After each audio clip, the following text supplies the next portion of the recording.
6:41 this morning. You know, with eligible vaccine groups kind of expanding, more and more people are wondering if it is safe for them to go back to that kind of pre-COVID way of life. Yeah, we've heard some people talk about this. Right. They want to visit their family, they want to see friends, not have to use Zoom anymore. Sure. Well, health experts say it's becoming a common question.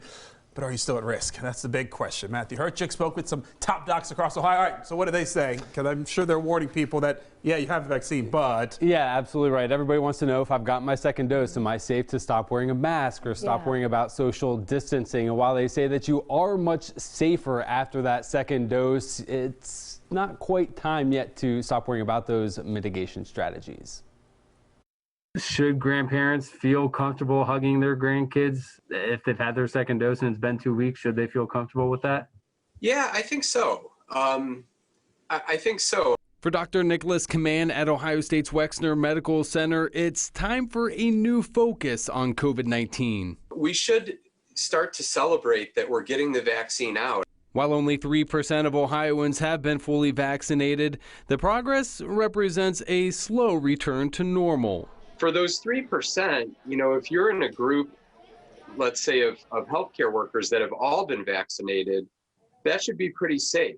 But how safe should recipients feel after receiving their second dose? The elders that have gotten both doses of vaccine and are 10 days to 2 weeks out are going to be pretty safe. There is layers of protection with them, but we're not there yet to say you can go back to a pre-COVID way of life. We're not there yet. We're still learning more about the variants. So far, both Pfizer and Moderna have proven effective at preventing both death and hospitalizations. But experts warn those vaccinated to not let their guard down yet. No vaccine is 100% effective.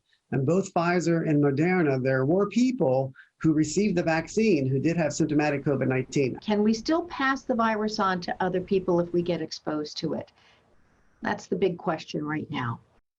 Right now, studies from AstraZeneca show people that their vaccine, if they receive it, cannot be passed on to others, something both Moderna and Pfizer are studying. But the good news is Dr. Gastaldo told me that it is unlikely with those two as well. That's good. I mean, that's always the big question. It's like, can you still be a carrier even though you're not vaccinated? Because you'd hate to give it to somebody else. Yeah, just because I'm vaccinated, it's like, all right, I'm good. Right. Absolutely. And we know vaccines are such a shortage right now. The interesting thing is Dr. Gastaldo told me by April, experts actually expect vaccine supply to outweigh the demand because we're seeing future vaccines coming with Johnson & Johnson, Novavax, AstraZeneca. So he said that demand will actually be less than the supply. So that's great because 3%, that's not very much. No. That, that's got it right now. No, Ramp it up. Yeah. All right. Thank you. Appreciate it.